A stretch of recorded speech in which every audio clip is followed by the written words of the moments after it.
Hello, welcome to Afri Tales by Moonlight. Please show us some love by subscribing to our channel, leaving a comment, giving us a like, and sharing with your friends. Your support truly means the world to us. Thank you. In the spacious, dimly lit corridors of the Tunde estate, an eerie silence reigned. 6-year-old Amari's once joyful laughter had vanished like a long-forgotten song. The faded light of an early autumn afternoon filtered through heavy curtains, outlining the contours of a family in mourning. Amari, who had once danced around the sunlit living room with a buoyant spirit, now sat curled up in the quiet corner of her bedroom clutching a worn stuffed rabbit. Each day, she waited by her window, her eyes distant, as though hoping to catch a glimpse of the past. Her father, Mr. Tunde, a self-made business tycoon renowned for his decisive presence in boardrooms and the high stakes of corporate life, had lost not only his late wife but also the comforting spark of his daughter's voice. The painful loss of his wife, who had been his guiding light, had left him drifting in a sea of sorrow. Each morning, as he sipped bitter coffee in the solitude of his study, memories of happier times would flicker across his mind. Late at night, he would pace the marble floors, whispering her name like a mantra, searching for solace in recollection. On one such evening, a subdued conversation unfolded between Tunde and his aging mother. Sitting in a time-worn parlor filled with family portraits and the weight of unspoken grief, his mother pressed gently, "Tunde, my child, you must find a way to let light back into these halls. Our dear Amari needs voices to fill the silence, not just echoes of heartbreak." Tunde's eyes, red-rimmed and distant, met his mother's pleading gaze. "I've tried, Mama," he sighed, his voice barely above a whisper. "The therapists, the doctors, they say silence is her shield. I'm afraid that if I force it, I might shatter her fragile world." His mother reached over, covering his hand with a warm, trembling one. "Sometimes, the unexpected brings healing. We cannot hide from the world forever, nor should we hope that silence will carry all our burdens." That night, as the wind murmured against the glass windows, Amari sat at her desk with a piece of paper and a stub of a pencil. Though her lips remained sealed, her hands spoke a silent language of hope and yearning. With the care of someone who craved connection, she began to trace letters across the page. In those hesitant scrolls lay a secret, one that would soon bridge the gap between lost voices and reborn hearts. Days blurred into nights in the vast mansion. Tunde moved mechanically through his routines. Meetings, dinners, and even the rare family outing had all become chores to be tolerated rather than moments to be savored. The luxurious halls echoed with memories of laughter that once filled every room, now replaced by the dull thud of footsteps and the rustle of expensive fabrics.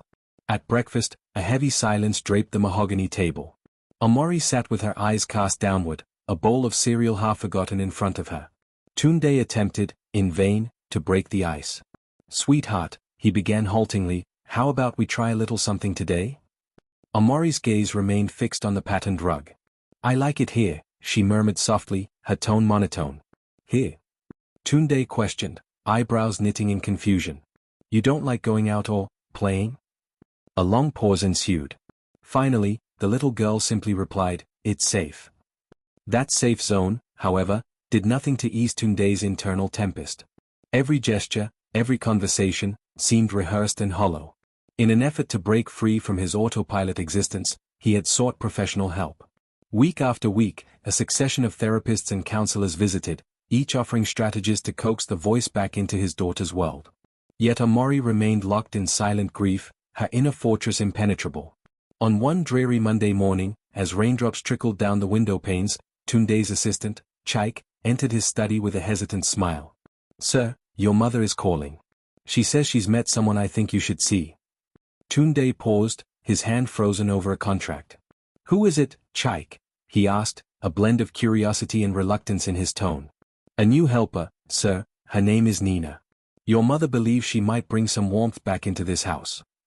At first, Tunde bristled at the idea, his mind reeling at the prospect of welcoming a stranger into their fragile home. But the echo of his mother's words and the heaviness in his heart compelled him to relent. "Very well, make the arrangements for her to start tomorrow," he said softly. "Let's see if fate brings a change." That night, as Tunde stared at the flickering candle on his desk, he wondered if this unexpected invitation might be the key to unlocking Amari's silence. The mansion, a silent witness to every tear and every unheard sigh, seemed to pulse with the potential of change even in its desolation. The next morning dawned with an overcast sky, the world outside washed in hues of gray and promise. In a modest neighborhood not far from the grandeur of the estate, Nina wrapped a thin shawl around herself and gathered her modest basket of fresh fruits. 4 years, she had plied her trade under the open sky, her voice cheerful and always ready with a kind word for passers-by.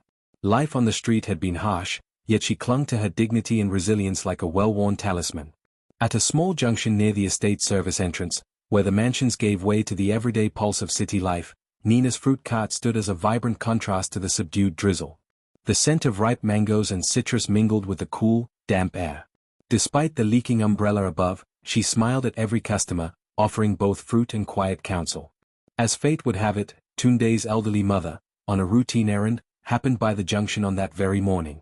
Intrigued by the warmth that radiated from the diminutive street vendor, she approached Nina with a gentle, welcoming smile. "My dear," she said, "your resilience and kindness shine even in this rain. Have you ever thought of brightening someone's home with your spirit?" Nina's eyes widened, reflecting surprise and humility. "I do what I must to survive," she replied softly, her voice steady yet laced with a wistful note.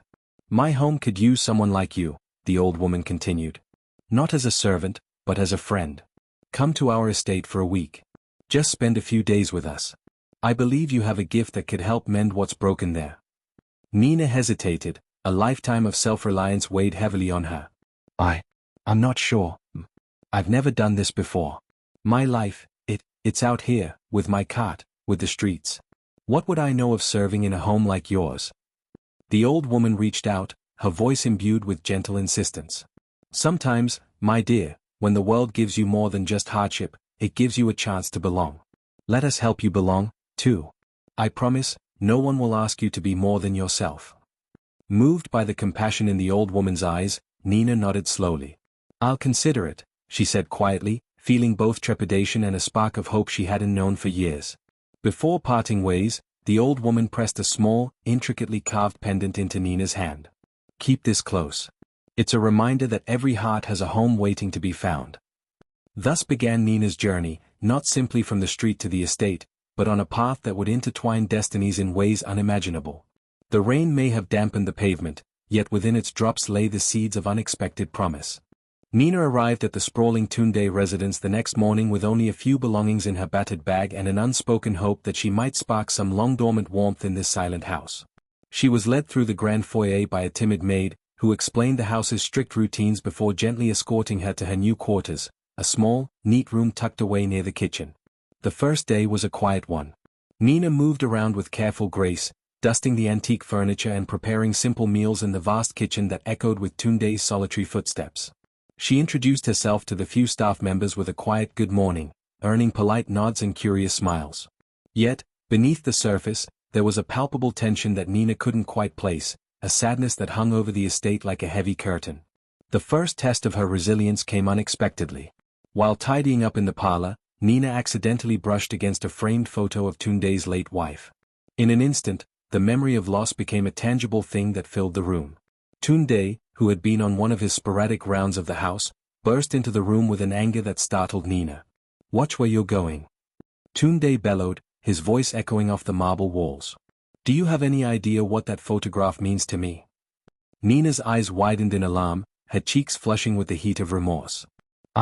I'm so sorry, Mr. Tunde. I did not mean to," she stuttered, her voice barely audible over the rising tension. Tunde's eyes shone with unshed tears as he glared at the young woman.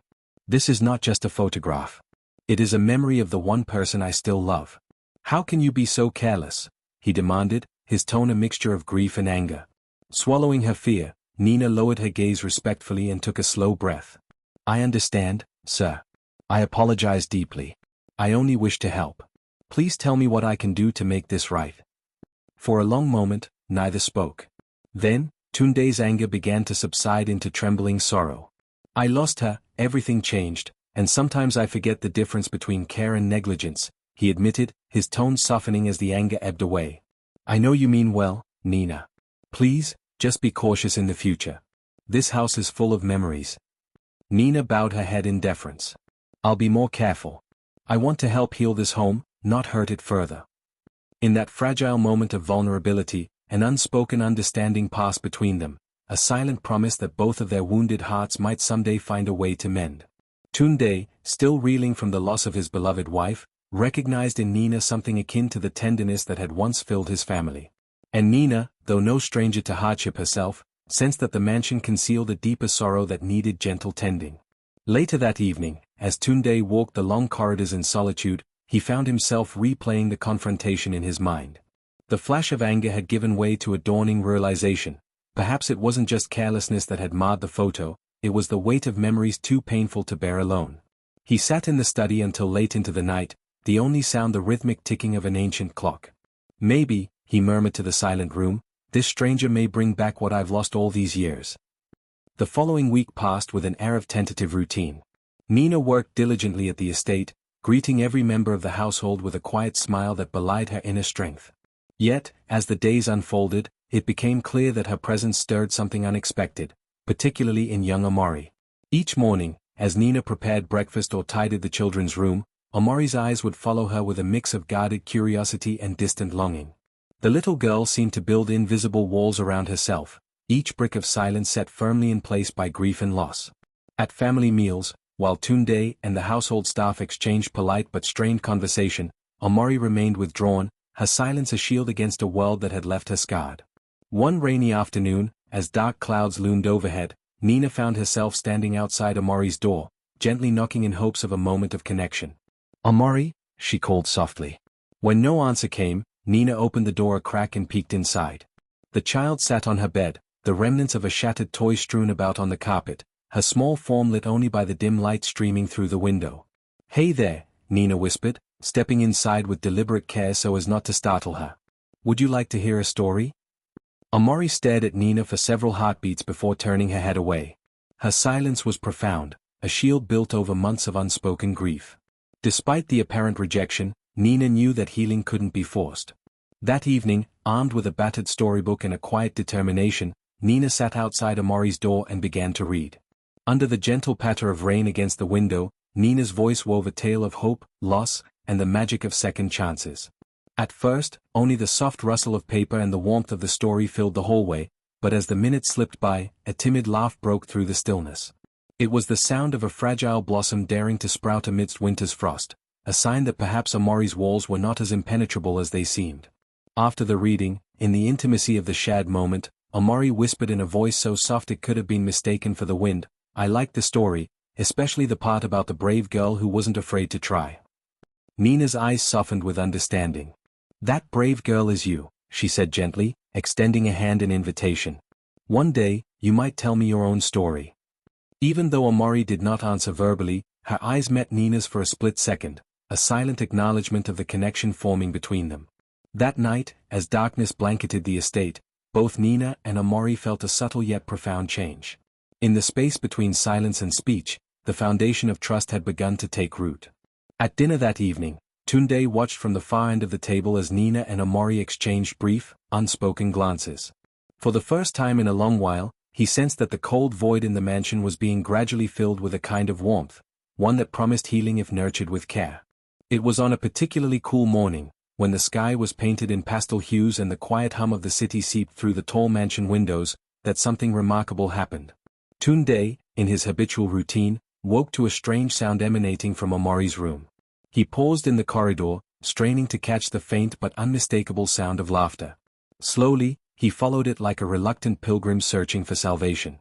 Amari's room, usually draped in stillness, now carried the excited gurgle of a child lost in whimsy. Tunde gently pushed open the door and found his daughter sitting by the window, her small fingers tracing ethereal patterns on the glass covered in morning mist. Scratched onto the foggy pane were letters, clumsy yet heartfelt, and in large, uneven characters was the word Nina. Overwhelmed by the sight, Tunde's heart pounded in a mix of hope and trepidation. "Amari," he ventured softly, stepping toward her, "who is Nina?" For a moment, Amari's eyes flickered to him, as if measuring whether to share her secret. Then, in a voice that wavered like a newly discovered breeze, she said, "She tells me stories, and makes me laugh. She's like magic." Tunde knelt beside her, his voice thick with emotion. "And does Nina make you feel safe?" A small, shy smile tugged at Amari's lips. "Yes, Daddy. She makes the dark not so scary." That single whisper of truth broke through the dam of sorrow that had long encased the mansion. Later that night, as Tunde sat in the quiet of his study, he found himself replaying the earlier moment over and over. The innocent, unguarded sincerity in Amari's words sparked something deep within him, an ember of hope that might finally warm the cold recesses of his heart. The next day, he confronted Nina in the garden as the morning sun began to chase away the shadows. "Nina," Tunde began, his tone tentative yet determined, "I need to ask you something." Nina paused, dusting her hands on her apron as she looked up at him. "Yes, Mr. Tunde?" Stepping closer, Tunde's eyes softened. "My daughter, she wrote your name on the window. She said you make everything feel brighter, safer." Nina's eyes glistened with surprise and something deeper, affection, perhaps, already budding in the quiet exchanges they had shared. I had no idea," she stammered, almost disbelieving that a simple act of kindness could mean so much. Tunde sighed, a long-held sorrow briefly giving way to vulnerability. "I've spent so long trying to recapture what I lost, and I wondered if maybe you, too, have brought a bit of that back. I'm sorry for what happened with the photograph." He trailed off, unable to articulate the pain that lingered even after years. Nina reached out gently. "I'm sorry too, sir. I never intended to hurt you. I only want to help," she said softly. In that moment, with the sincerity of a shared secret binding them, a silent understanding passed between father and caregiver. The delicate threads of their lives were intertwining slowly, yet inevitably, one whisper at a time. The days turned into weeks, and the Tunde mansion began a slow transformation. The cold, polished floors now resonated with warm footsteps. The once sterile dining table was peppered with tentative smiles and shared jokes. Nina had become an integral part of the family's daily life, even if her role was unofficial at first. Each morning, Nina would find Amari waiting at the door, her eyes expectant and hopeful. "Good morning, little one," Nina would say, crouching down to Amari's level as she tied the ribbons in her hair. "Today is a new day." "New day," Amari repeated, her voice soft and measured like a secret between friends. During these moments, the walls that Amari had built around herself began to show subtle cracks. Slowly, the child let in laughter and playful chatter, and occasionally, even a tear would glisten in the light, tears that spoke of a loss too profound to ever be completely mended. At mealtimes, Tunde found himself cautiously joining the interactions that blossomed around the table. One evening, as they shared a humble yet heartfelt dinner prepared by Nina, Tunde tried to break through the lingering formality that had defined his interactions at home. "Tell me, Nina," he asked, his tone gentle, "what stories did you have when you were little?" Nina paused, setting down her bowl of soup. "I grew up on the streets, sir," she began softly. "There wasn't a storybook to open or a lullaby to sing me to sleep. I learned from the people around me, each day was a lesson in resilience. But even then, I believed in magic. Magic existed in small kindnesses and moments of unexpected beauty." Amari, who had been doodling on her plate with a spoon, looked up. "Magic is real then?" she asked, her eyes wide with the possibility of a happier world. Tunde smiled for the first time in months. "Yes, sweetheart," he said. "Magic is real. It's in every gentle word, every kind deed, every moment we share." That evening, as the family gathered in the living room, a subtle transformation was evident. Tunde, who had long eschewed the notion of vulnerability, found himself laughing at Nina's recounting of a hilarious mishap from her childhood. Amari, no longer encased in her impenetrable silence, chimed in with her own observations, small bits of humor that made the room glow with a renewed sense of belonging. It was as though the mansion itself was learning to breathe again. The silent corridors now whispered tales of rediscovered hope, and every sunset brought with it the promise of a tomorrow filled with the possibility of healing. One night, Tunde and Nina sat together on the back porch under a sprawling mango tree. The air was cool, and the stars twinkled like distant beacons of hope. "Nina," Tunde said quietly, "I never thought I'd see the day when this house felt alive again. And it's all because you dared to step into our darkness." Nina looked at him, her face illuminated by the soft glow of the lantern hanging from the tree. "Sometimes, Mr. Tunde, you just need someone to believe that there's a way out of the shadows," she replied. "I believe we all deserve a home, a place where our hearts are understood." The conversation drifted into a comfortable silence, punctuated only by the soft sounds of nature and the distant laughter of Amari, echoing from somewhere within the mansion. It was a moment of quiet revelation, a shared recognition that love, in its many forms, was the true alchemy capable of mending even the most shattered soul. The rhythm of life at the Tunde estate had begun to settle into a new, albeit tentative, normal. Yet just as healing was gaining its foothold, an unexpected twist presented itself. One crisp morning, as Tunde was preparing for another long day at the office, he received a call from Amari's school, a call that would reveal the extraordinary workings of a child's heart. Sitting in his sleek, modern office and pacing by the large window overlooking the city skyline, Tunde listened as the school principal explained the situation. "Mr. Tunde," the principal said, voice laced with concern and excitement, "we've come across something quite unusual. One of Amari's drawings was brought in by her teacher today." Tunde's heart skipped a beat. "A drawing?" he asked, his curiosity piqued. "Yes, sir. It's a picture of a family, a simple house, 3 figures, and beneath the drawing, Amari has written Daddy, me, Mommy Nina." The teacher was both surprised and touched. She said it's unlike any work we've seen from her in the past. Stunned into silence, Tunde could barely muster a response. On the train ride back home, his mind spun with a chaotic mixture of pride, astonishment, and an almost overwhelming sense of both loss and rebirth. Could it be that the silent walls of his daughter's heart had finally crumbled enough to let the truth spill out? When Tunde arrived home that afternoon, he hurried through the corridors, desperate to see Amari. He found her in the sunlit study, her small hands meticulously coloring a picture with crayons. "Amari," he said softly, approaching her, "tell me about this drawing." For a long moment, Amari only looked up with wide, questioning eyes that held both innocence and the quiet wisdom of a child who had seen too much sorrow. Then, with the measured care of someone sharing a treasured secret, she explained, "I love you, Daddy. But I also love someone who makes my sad days bright. That someone is Mommy Nina." The words, simple yet profound, hung in the air like a long-awaited incantation. Tunde felt his throat constrict as tears gathered at the corners of his eyes. "Is that so?" he whispered, his voice trembling with hope and pain intermingled. Amari nodded slowly. "Yes, Daddy. I always feel safe with her. And now, I always feel like I'm at home." Overwhelmed, Tunde gathered his daughter in a warm embrace. "You have given me more than I ever expected, my little one. Thank you for showing me the way forward." That night, Tunde sat alone in the study, the drawing clutched in his hand. He marveled at the realization that even in the silence, Amari had spoken volumes. Her innocent act of naming Nina as Mommy was an embodiment of a truth he had long feared, that family and love were not always bound by blood, but by the intangible threads of compassion, care, and shared experience. The transformation in the Tunde household had been gradual but undeniable. Days were now filled with the sound of gentle laughter, the soft murmur of conversations at dinner, and playful teases shared across the kitchen table. Even in the midst of this slow revolution, Tunde's mind was haunted by the memory of his late wife and the unspoken questions that clung to his every step. One late Saturday afternoon, as the household began to wind down after a day of shared meals and subtle celebrations, Tunde found himself standing at the sink in the spacious kitchen.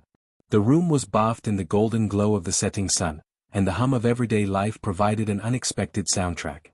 Nina was at the counter, humming to herself as she washed dishes.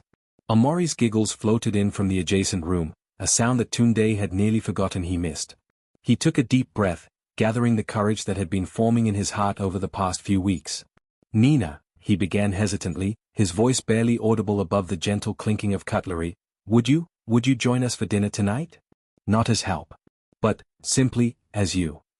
Nina paused, a dish towel in hand. For a moment, the entire kitchen stilled as if waiting for her answer. The quiet intensity of the moment spoke louder than words. Finally, she turned toward him, her eyes soft and a smile slowly blooming on her lips. "I'd be honored, Mr. Tunde," she said, her tone warm yet imbued with a certain trembling vulnerability that matched his own. In that simple exchange, a quiet ritual was born. Dinner that night was unlike any other the family had experienced in recent memory. By candlelight, seated around a modest wooden table, Tunde, Nina, and Amari forged a new kind of tradition. The conversation was punctuated with laughter and long pauses, moments where the silence itself carried meaning. Over shared plates of simple food, Tunde found himself opening up about memories of his wife, weaving stories that celebrated the woman who had once filled their lives with so much love. Nina listened with empathetic eyes, contributing quietly with stories of her own, a life that had been hard but had cultivated in her the strength to cherish every small bit of kindness.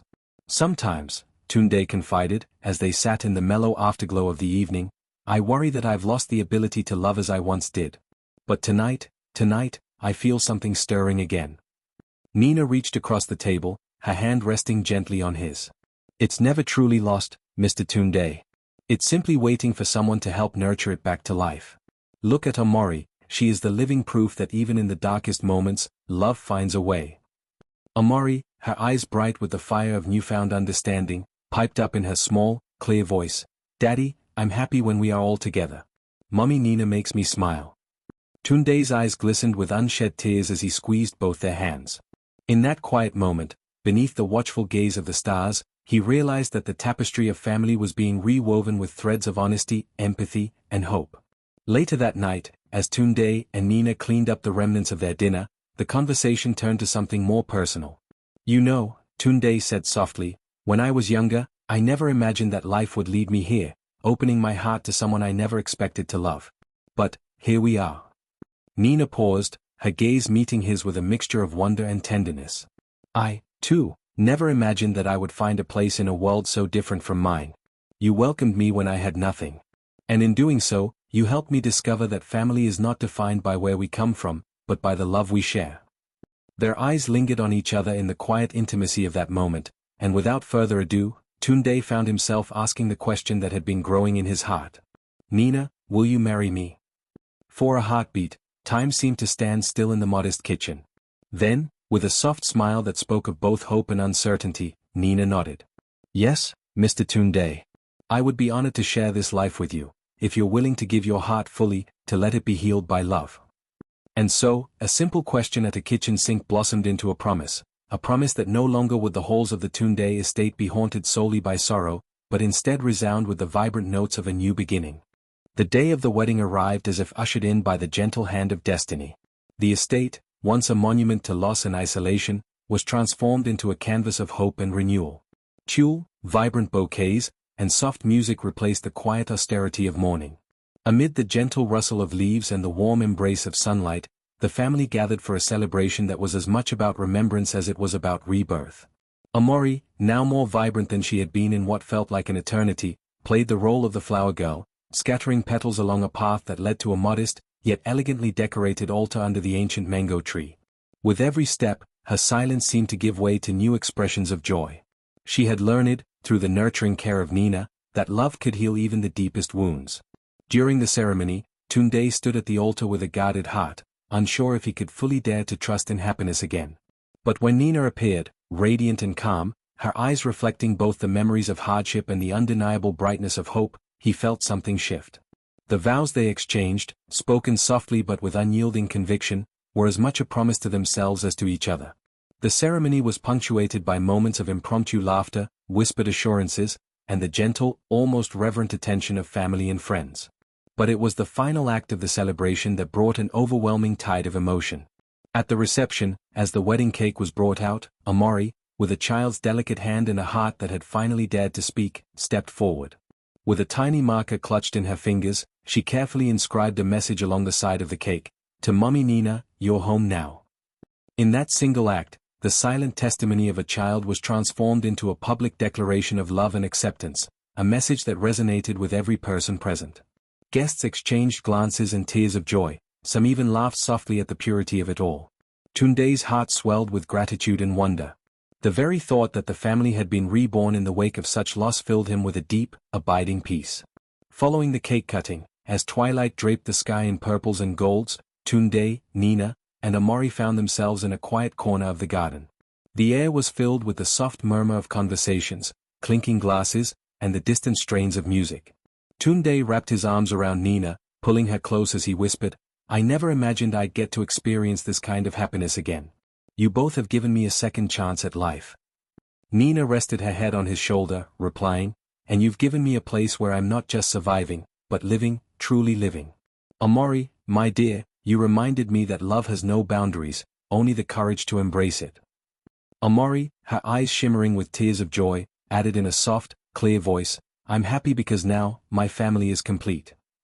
The family sat together for a long while, sharing quiet moments and promises of a new day. The echoes of laughter, the gentle warmth of shared memories, and the newfound hope that radiated from their hearts signaled the beginning of a future where love and healing were in abundance. As the evening drew to a close, the mango tree stood witness to a promise made beneath its boughs, a promise that the past, with all its pain, would forever be a part of them, yet it would never define the future. In the gentle cadence of whispered vows and tender embraces, the Tunde family had learned that family was not defined by biology alone but by the courage to love without reservation, to rebuild even when everything seemed lost. The celebration lasted deep into the night, each moment a stitch in the quilt of their reborn lives. And as the last of the guests departed, leaving behind soft echoes of shared joy, the three of them, Tunde, Nina, and Amari, stood together beneath the starlit sky, ready to face a future that gleamed with the promise of healing, hope, and the transformative power of love. Please don't forget to subscribe, like, comment your thoughts and share.